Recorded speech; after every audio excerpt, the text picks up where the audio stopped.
não é sobre política. Apesar de todo o contexto, hoje a gente sabe que vocês exerceram a sua cidadania ao votar. Se alguém não conseguiu por alguma possibilidade, mas em via normal a gente exerceu a nossa cidadania ao ir nas urnas e eleger votar por aqueles candidatos da quem a gente tem maior preferência, apreço, que acredita nas ideias. Mas a gente sabe que hoje em dia, por falar em política, de novo repito, não é sobre política, mas a gente inevitavelmente associa a corrupção. É muito comum a gente falar sobre essa temática e a gente falar, tá, tem feito um bom trabalho, quando se é o caso, mas a gente sabe que apesar da corrupção, todo mundo se corrompe, é normal, então que bom que tem feito algo, porque a corrupção é inevitável. Então a gente tem essa ideia quase que imediata quando a gente fala sobre política, sobre corrupção. E no dia de hoje eu achei sugestivo a gente falar sobre essa temática. Eu utilizei aí essa imagem, eu nem coloquei o título, porque ela por si só já é um título, Venceremos a Corrupção, mas originalmente a ideia era o combate à corrupção. Bom, dando continuidade a essa temática, que não é temática central, se a gente olhar no jornal Carta Capital, no portal deles, diz o seguinte: segundo a pesquisa do Atlas, brasileiros veem criminalidade e corrupção como os maiores problemas do país. E embaixo tem extremismo e polarização política também mereceram destaque entre os entrevistados. E a matéria continua: a maioria dos brasileiros acredita que os principais problemas do país são o tráfico de drogas e a criminalidade, além da corrupção. É o que aponta uma nova pesquisa Atlas Intel, divulgada nesta terça-feira, isso foi em fevereiro. Os temas citados lideram com folga as principais preocupações da população. Segundo o levantamento, 59,4% disseram que o principal problema do Brasil envolve o tráfico de drogas e a criminalidade. A corrupção foi a segunda prática mais citada, com 57,6%. O extremismo e a polarização política também mereceram destaque entre os entrevistados, recebendo 12,4% das menções e ficando entre os 10 maiores problemas do país. Isso não é novidade para ninguém. Talvez isso seja um sentimento coletivo, inclusive entre nós. Dando continuidade, CNN Brasil tem essa matéria em que destaca que Brasil perde 10 posições e fica em 104º em índice sobre percepção de corrupção. Essa parte aqui é interessante, a parte de baixo. O país ficou abaixo da média global, da média regional das Américas e da média dos países da Organização para a Cooperação e Desenvolvimento Econômico, OCDE, no levantamento da Transparência Internacional. Só que essa outra matéria do site Politize é interessante porque ela traz aquilo que a gente também percebe no dia a dia.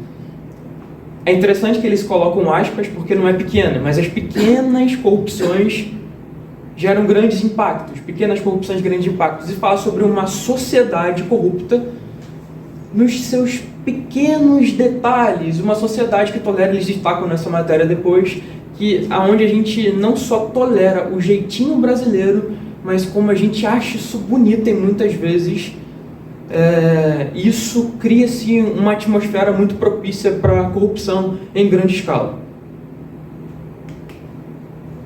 Mas para a gente falar um pouquinho melhor sobre a corrupção, eu achei interessante a gente também trazer definições sobre ela. A primeira é no dicionário Michaelis, não sei se eu falei a expressão correta. Michaelis, tá. Diz assim: ato ou resultado de corromper, corrompimento, corruptela. E eu vou destacar também o número 3, alteração das características de algo. O quarto, falar sobre a degradação dos valores morais ou dos costumes e devassidão, depravação. Já no dicionário online brasileiro, diz embaixo que a corrupção, substantivo feminino, é ação ou efeito de corromper, de adulterar o conteúdo original de algo. Repito, ação ou efeito de corromper, de adulterar o conteúdo original de algo. Ação ou resultado de subornar, de oferecer dinheiro e continua. Tá. Tendo em vista esse pano de fundo sobre um assunto da qual a gente está habitualmente acostumado sobre falar e ter esse tipo de pressão, em um dia de eleição, a gente vai abordar essa temática, mas não com a centralidade política. Isso não é uma mensagem política. Então a gente vai para o texto base, que está em Mateus 5,13. Se vocês quiserem abrir a Bíblia de vocês, mas a tela também vai estar e a gente pode acompanhar junto na projeção. Mateus 5,13, a princípio.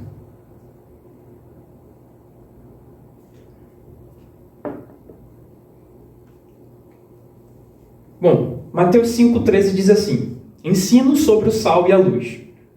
Vocês são o sal da terra, mas se o sal perder o sabor, para que servirá?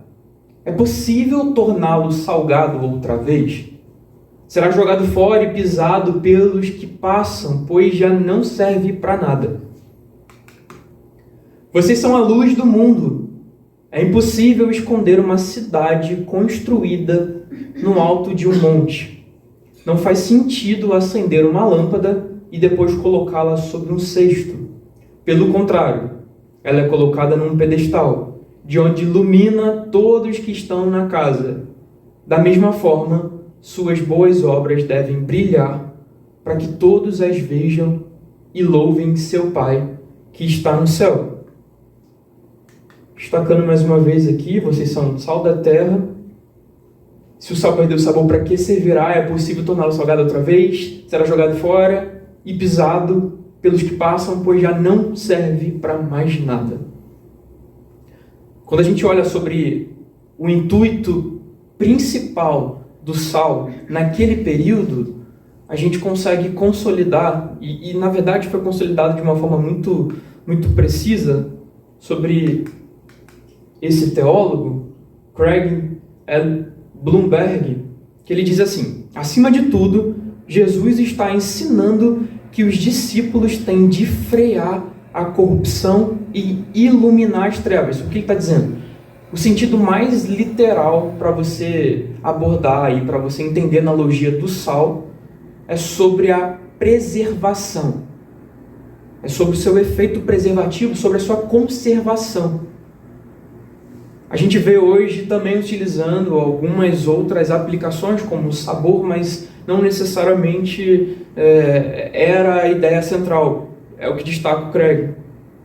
E logo em seguida, quando a gente olha para um comentário da Bíblia de Estudo da Fé Reformada, diz assim: o valor primário do sal não está em seu sabor, mas sim em seu efeito preservativo. Os discípulos têm de estancar a corrupção do mundo. Os cristãos cujo valor e conduta não permanecerem distinto da cultura que os cerca, fracassam em sua missão. Eu vou repetir essa parte mais uma vez. Os cristãos cujos valor e conduta não permanecem distintos da cultura que os cerca, fracassam em sua missão. Portanto, nosso principal combate é contra a nossa própria corrupção. É contra a nossa natureza corrupta. Então, por isso que eu destaquei um pouco mais na frente sobre essa definição que eu achei muito precisa. Olha o que diz o dicionário online em português: ação ou efeito de corromper, de adulterar o conteúdo original de algo. O conteúdo original. Quando a gente vai ler Gênesis, a queda do homem, o pecado que agora brota, a configuração original não era sobre o pecado. Isso teve uma corrupção da nossa natureza, que foi feita à imagem e semelhança do Pai, plena, sem pecado. Se a gente fala sobre livre-arbítrio, talvez os únicos que puderam experimentar essa liberdade arbitrária foram Adão e Eva. Então a nossa luta, o nosso principal combate à corrupção é com a nossa corrupção. Consequentemente, isso faz com que a gente combata outros tipos de corrupção, mas não antes da gente combater a nossa própria corrupção. E isso precisa ser diário, isso precisa ser constante. Então é sobre isso que a gente vai falar hoje. É sobre o combate da nossa própria corrupção. Porque Romanos 3,10 diz assim: Como afirmam as Escrituras, ninguém é justo, nenhum sequer. Ninguém é sábio, ninguém busca Deus. Todos se desviaram, todos se tornaram inúteis. Ninguém faz o bem, nenhum sequer. Judeus e gentios, todos eles pecaram e destituídos da glória estão. Nós estamos ou estávamos destituídos da glória. Então a gente já definiu muito bem sobre qual é o nosso combate principal, sobre o que a gente está falando, sobre combater a corrupção, a nossa própria corrupção. E o próximo passo é como a gente combate essa corrupção.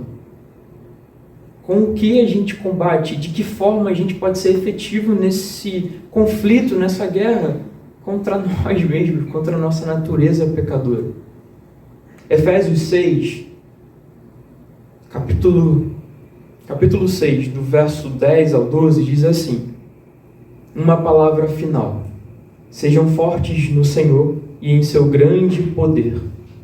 Vistam toda a armadura de Deus, para que possam permanecer firmes contra as estratégias do diabo. Pois nós não lutamos contra inimigos de carne e sangue, mas contra governantes e autoridades do mundo invisível, contra grandes poderes nesse mundo das trevas, e contra espíritos malignos nas esferas celestiais. Então, se a gente sabe com o que a gente está lutando, contra o que a gente está lutando, aqui pode ser uma das estratégias para como a gente combater com efetividade. Na força do Senhor e em seu grande poder, vestidos de toda a armadura de Deus. Então, na luta contra a nossa corrupção interna, contra a nossa corrupção natural, não é e não tem que ser através da nossa própria força. Senão a gente não vai ser efetivo. Isso não significa que a gente não precisa ser disciplinado. Pelo contrário, no PG a gente destacou inclusive esse texto sobre disciplina. Em comparação, em Coríntios se comparava sobre um atleta. Então a disciplina é valorizada. A gente precisa nos exercitarmos como se a gente fosse atleta. Mas a disciplina por si só ela não é capaz de nos salvar de nós mesmos.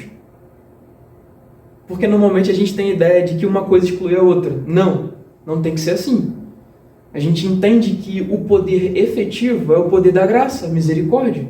Então isso não vem de nós. Mas ao mesmo tempo nós temos que nos disciplinarmos. As duas coisas elas andam de forma conjunta, elas não andam de forma separada e não se excluem. Ou eu vou ser disciplinado e não vou ter fé na misericórdia, na graça de Deus, ou eu vou só preservar a fé, a misericórdia e não vou ter nenhum tipo de disciplina. Está equivocado. E o texto ele continua. Vistam toda a armadura de Deus para que possam permanecer firmes contra a estratégia do diabo, porque a nossa luta não é contra inimigos de carne e sangue. Muitas vezes a gente tem esse tipo de percepção. A gente está falando sobre a nossa corrupção, mas pela corrupção alheia das pessoas. E às vezes a gente quer confrontar alguém e esquece que não é contra a pessoa, contra o pecador, mas contra o pecado. A gente precisa melhorar nesse aspecto de como a gente se comporta com pessoas que podem nos tirar do sério e que parece criar um conflito e que a gente pessoaliza, só que na verdade não é sobre elas, não é contra elas, mas o que está nelas. Porque um dia nós também precisamos da mesma graça que eles tanto necessitam. Então, a gente precisa estar vestido de toda a armadura de Deus. A gente conhece o texto. Efésios continua, Efésios 6, do 3 ao 16. Portanto, vistam toda a armadura de Deus para que possam resistir ao inimigo no tempo mau. Então, depois da batalha, vocês continuarão de pé e firmes. Assim, mantenham sua posição, colocando o cinto da verdade e a couraça da justiça. Como calçados, usem a paz das boas novas para que estejam inteiramente preparados. Em todas as situações, levantem o escudo da fé para deter as flechas de fogo do maligno. Em todas as situações, essa parte foi repetida. 17. Usem a salvação como capacete e empunham a espada do Espírito, que é a palavra de Deus. Orem no Espírito em todos os momentos e ocasiões. Permaneçam atentos e sejam persistentes em suas orações por todo o povo santo.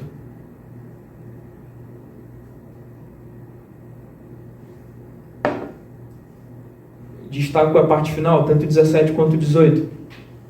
Usem a salvação como capacete e empunhem a espada do Espírito. O Espírito. Pelo Espírito. Palavra de Deus. E não deixem de orar. Não deixem de orar. Eu preciso orar mais. Eu preciso orar muito mais. E orar com qualidade e com tempo, porque às vezes a gente se acostuma com o Senhor, me abençoa o Senhor e amém. A gente está orando, a gente está abençoando porque a gente é protocolado. Então isso me chama a atenção, eu preciso, porque eu preciso lutar contra a minha corrupção. E aqui destaca muito bem claramente: orem no Espírito em todos os momentos e ocasiões. Então em todos os momentos a gente precisa estar com o Espírito vigilante, em oração, orai sem cessar. Como combater, como ser efetivo, a gente acabou de ver anteriormente os 2 pontos que a gente destacou, mas existem também coisas que a gente não deve fazer.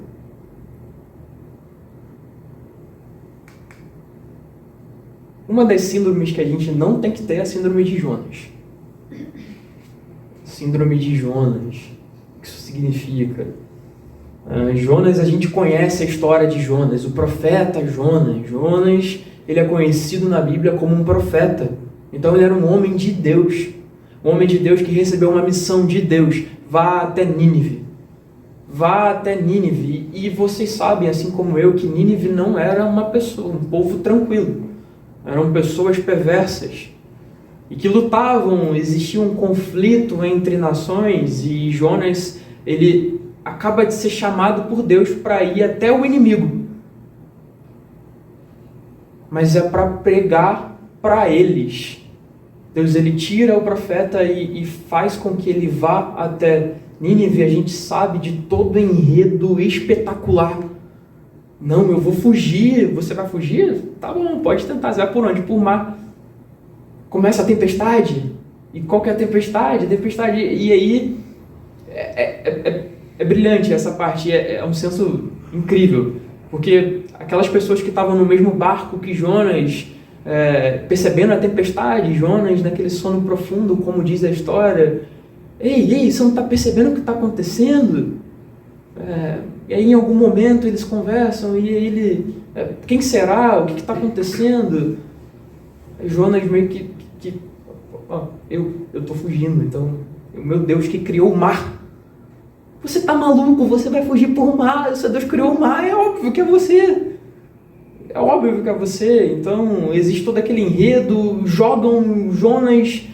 um grande peixe na baleia, não necessariamente, mas pode ser. Um grande peixe engole ele, e ali ele tem um encontro genuíno, e ali ele precisa se arrepender. Ele entende que ele é tão dependente da misericórdia, da graça de Deus, quanto aquelas pessoas que ele iria pregar.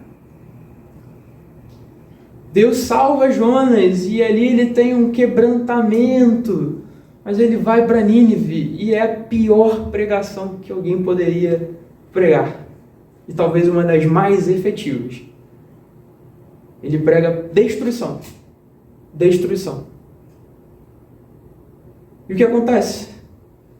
As pessoas se arrependem. Isso que é o mais brilhante.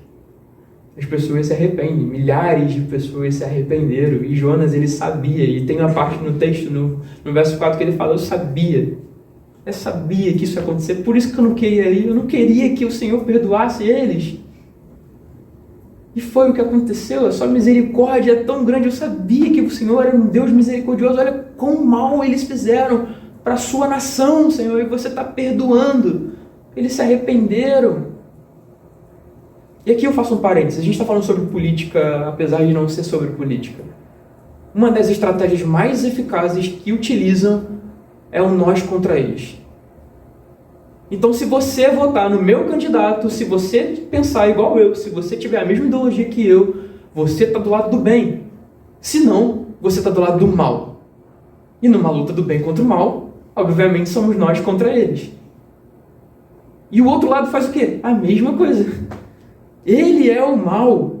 E a gente volta para a pesquisa quando fala sobre extremismo. E a gente vai para os extremos. Então fica cada um nós contra eles. Você é do lado do mal, eu sou do lado do bem. E você tá a mesma coisa. E fica nessa polarização. E Jonas, ele deixa de perceber, ou ele se esquece que ele é tão dependente de Deus quanto as outras pessoas que não tinham o Deus da qual elas se arrependeram e se entregaram a Deus. Às vezes a gente acaba cometendo esse mesmo equívoco. Às vezes a gente vê algum tipo de injustiça, algum tipo de problema na sociedade, e a primeira coisa que a gente quer é a justiça. E Deus é um Deus justo, nós sabemos disso, mas Ele também é um Deus misericordioso. Então, ao invés de a gente imediatamente desejar fogo, por que não arrependimento, redenção, conversão? A gente precisa não deixar que o nosso coração, talvez não verbalize, a nossa boca não verbalize, mas às vezes o nosso coração tem esse tipo de sentimento. Nós já temos aquilo que a gente recebeu, a graça. Essas pessoas de fora precisam disso tanto quanto a gente. Eles são tão miseráveis quanto eu. Se a gente perder a noção de que a gente é miserável e que a gente necessita de uma graça, a gente começa a entrar numa categoria de frieza com as pessoas do mundo e os pecadores. E isso é um grande problema. Então, Jonas 4, e eu ia colocar o capítulo todo, mas para não se alongar, eu vou colocar só do 4, do 9 a 11. Olha o que diz assim: Deus perguntou a Jonas, porque antes ele, irado, porque a planta que Deus tinha colocado para que ele... inclusive essa imagem é bem sugestiva, né? Isso reflete uma ilustração, obviamente, sobre Jonas aguardando a destruição quando veio redenção. Ele fica irado porque uma planta que brotou de um dia e desapareceu de outro dia, ela morreu, e ele ficou, não, eu estou a ponto de morrer porque essa planta desapareceu. O que ele fez para ela? E é justamente o que Deus fala. Você acha certo ficar tão irado por causa da planta? Jonas respondeu, sim, acho certo ficar tão irado a ponto de querer morrer. Então o Senhor disse, você tem compaixão de uma planta, embora não tenha feito coisa alguma para que ela crescesse. Ela depressa apareceu e depressa murchou. Nínive, porém, tem mais de 120 mil pessoas que não sabem distinguir, decidir entre o certo e o errado. Sem falar de muitos animais. Acaso não devo ter compaixão dessa grande cidade? Às vezes, quando a gente entra nesse paradoxo de nós contra eles, e não só na política, mas às vezes na nossa corrente teológica, na nossa igreja contra outra igreja, a gente pode ir por um caminho de frieza e que a gente perde o senso do que ter compaixão e o que não ter compaixão. Jonas teve compaixão de uma planta, mas ele não teve compaixão de 120 mil pessoas, fora muitos animais. Se tinha um senso deturpado de justiça. Então isso é um alerta para nós, para mim.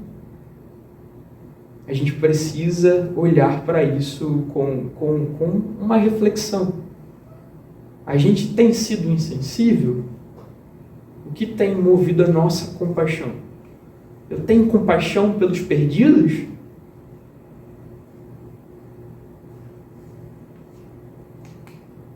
Romanos 7, 24 a 25 diz, como eu sou miserável, justamente sobre isso. Quem me libertará deste corpo mortal dominado pelo pecado?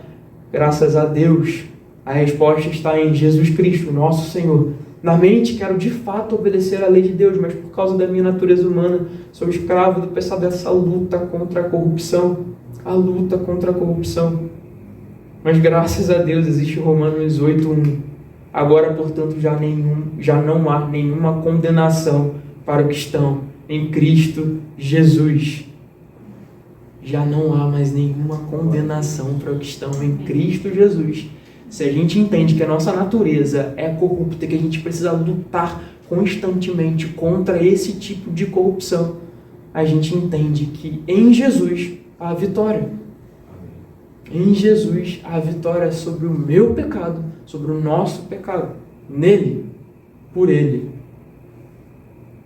Então a gente,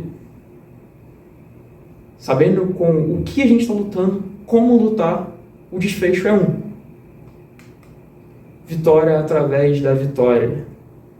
Vitória através da vitória. A gente consegue vencer, mas não porque eu venci, porque Ele venceu. É a vitória através da vitória. 1 Coríntios 15:57 vai dizer: mas graças a Deus que nos dá a vitória sobre o pecado e sobre a morte por meio de nosso Senhor Jesus Cristo, que se entregou por nós, para levar sobre si toda a corrupção. Ele levou sobre si os nossos pecados. Ele levou sobre si.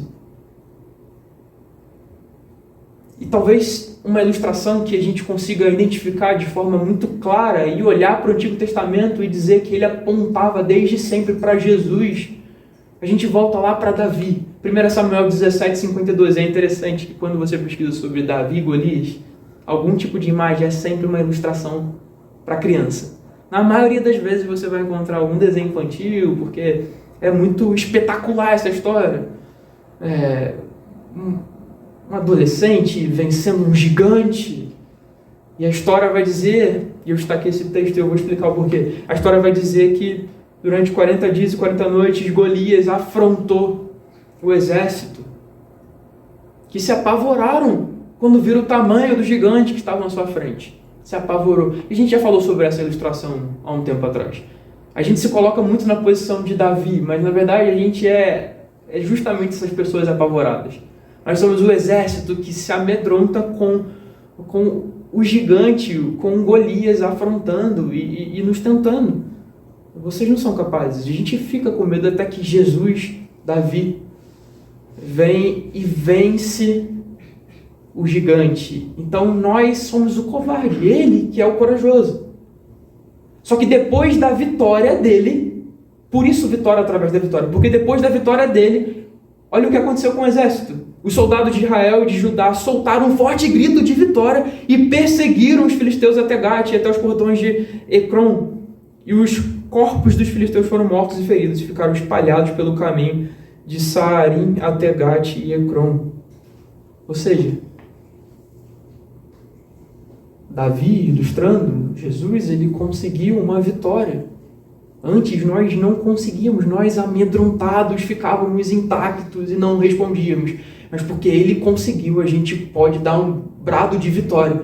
A gente pode conseguir. E depois a gente, você conseguiu, eu vou atrás. Agora a gente pode vencer. Mas a gente não vence porque nós conseguimos essa vitória. Porque quem conseguiu essa vitória foi Jesus. Jesus faz covardes como nós nos tornarmos corajosos. Só Ele é capaz de fazer isso.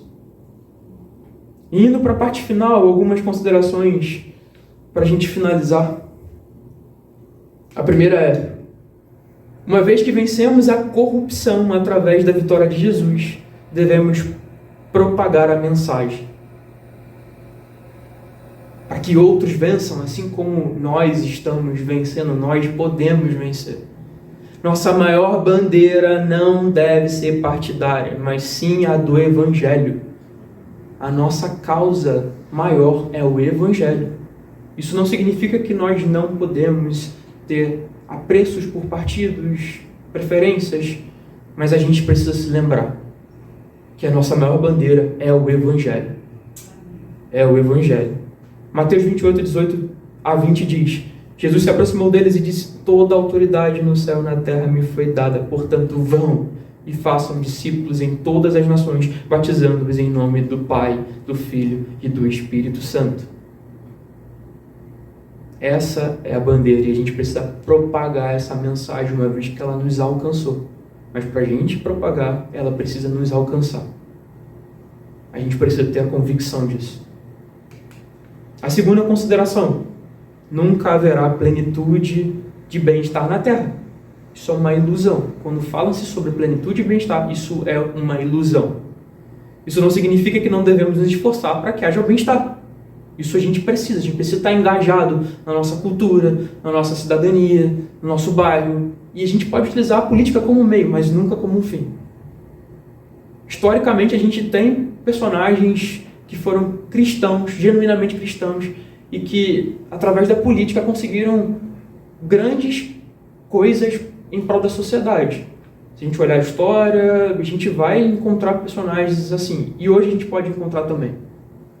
Mas isso não vai trazer uma plenitude. Não vai. Isso é uma ilusão. Romanos 8, 18 a 19. Considero que o nosso sofrimento de agora não é nada comparado com a glória que Ele nos revelará mais tarde, pois toda a criação aguarda com grande expectativa o dia em que os filhos de Deus serão revelados. Então, se a gente não vai ter a plenitude de bem-estar aqui, a gente vai ter lá. Essa é a nossa confiança de que lá a gente viva a plenitude de bem-estar. Terceira consideração: devemos orar pelos governantes, independente de qual seja. Se é o meu, se é o seu, se quem eu votei ganhou ou não. Nós somos chamados para orar. E lembre-se, a justiça é do Senhor e a misericórdia também. Nada que é oculto não será revelado. Então, sim, a gente vê muitas injustiças acontecendo. E essas injustiças, um dia elas deverão ser prestadas conta diante do justo. Mas antes da gente ansiar para que esse dia aconteça, vamos ansiar também para que a misericórdia de Deus alcance. Para que a misericórdia deles alcance, assim como nos alcançou. 1 Timóteo 2:1 diz: em primeiro lugar, recomendo que sejam feitas petições, orações, intercessões e ações de graça em favor de todos, em favor dos reis e de todos que exercem autoridade, para que tenhamos uma vida pacífica e tranquila, caracterizada por devoção e dignidade. Então vamos orar. Independente de quem seja eleito. Em Macaé a gente já sabe que tem uma grande chance do atual prefeito ser reeleito. Mas vamos orar. Para os vereadores, vamos orar. Esse é o nosso chamado. A gente não é uma opção, a gente ora para eles, porque eles são carecedores da graça de Deus, assim como nós. Para finalizar, a última consideração. Diante do caos, da maldade e guerras, devemos nos lembrar que há um Deus que governa e possui o controle. Existe um Deus que governa e possui o controle de todas as circunstâncias. A gente não tem que se esquecer disso, porque de fato, quando a gente olha para tudo que está acontecendo, a gente treme de medo. E é nesse momento que a gente precisa confrontar o nosso medo com o tremor de quem o Senhor é. O nosso Deus é o mesmo Deus de toda a Bíblia. Às vezes a gente passa tanto tempo no Evangelho que a gente, às vezes, esquece. Não que a gente esqueceu intelectualmente, mas o nosso coração esquece. É noção que o nosso Deus abriu o mar vermelho para que pessoas passassem? Fora outros grandes milagres que foram contemplados na Bíblia, tanto no Antigo como no Novo Testamento, esse Deus entregou o seu próprio Filho. E eu convido vocês a abrirem a sua Bíblia. Na verdade, eu nem coloquei aí. Não, é justamente para que vocês possam me ouvir. E não esperando atenção em outra coisa além disso. Então, eu tinha falado para vocês acompanharem, mas deixa que eu abra aqui e vocês prestem atenção.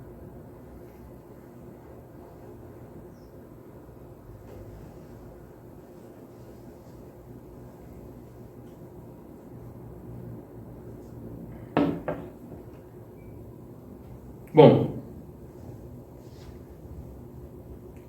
Isaías 40, do 12 ao 31, diz assim. O título já inicia dessa forma. Não há outro como o Senhor. Verso 12. Quem mais segurou os oceanos nas mãos? Quem mediu os céus com os dedos?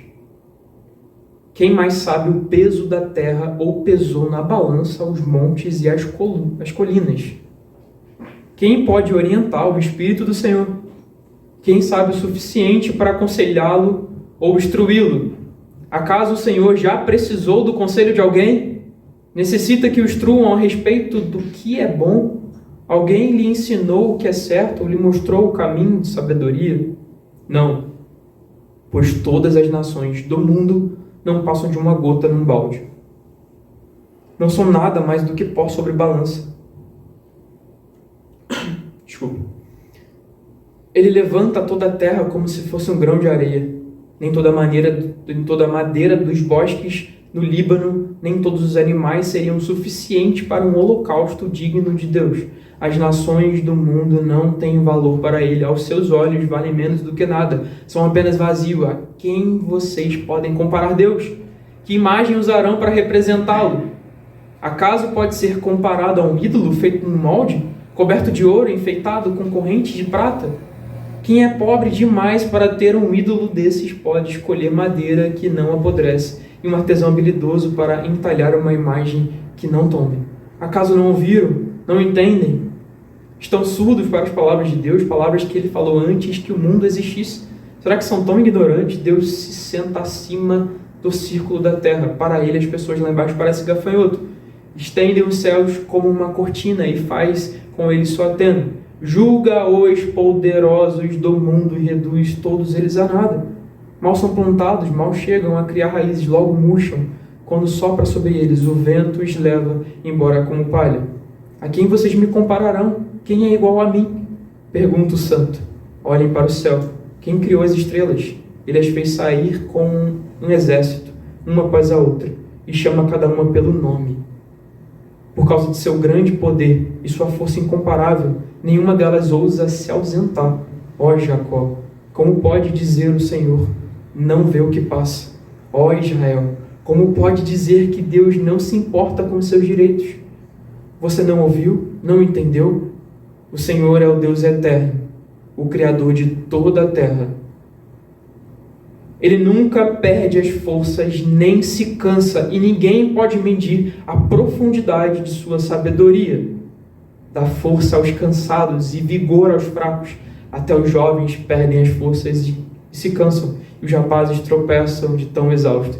Mas os que confiam no Senhor renovam suas forças, voam alta como águias, correm e não se cansam, caminham e não se desfalecem.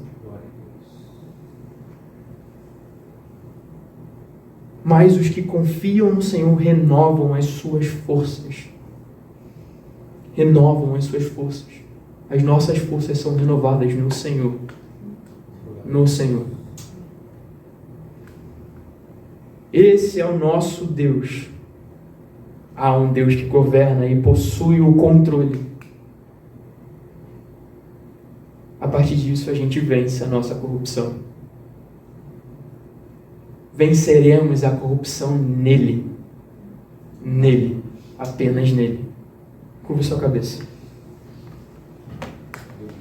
Deus, obrigado porque o Senhor, assim como eu disse outra vez, eu repito, o Senhor é bom. O Senhor renova as nossas forças, o Senhor se importa conosco, o Senhor nos ama. E o Senhor é tão bom que a gente não consegue compreender o certo tamanho da sua misericórdia, do seu amor. O tamanho da sua misericórdia, do seu amor, que ela possa ser facilmente percebida por nós, Senhor. Que a gente consiga olhar atentamente para aquilo que o Senhor tem feito diariamente conosco. Então eu peço para que o Senhor renove as nossas forças, renove o nosso espírito, Senhor, quebranta o nosso coração, para que a gente volte a Ti em amor. A nossa resposta ao Senhor é em amor, porque o Senhor é amor primeiro. A gente pode amá-lo, Senhor. Então eu peço para que, em meio a tanta imperfeição que eu tenho, essa palavra, a sua palavra, seja penetrante em nossos corações, Senhor. É isso que eu peço, que o Senhor possa sintonizar essa frequência que vem de Ti, no ouvido de cada um que ouviu, Senhor. É isso que eu te peço, em nome de Jesus. Amém e amém.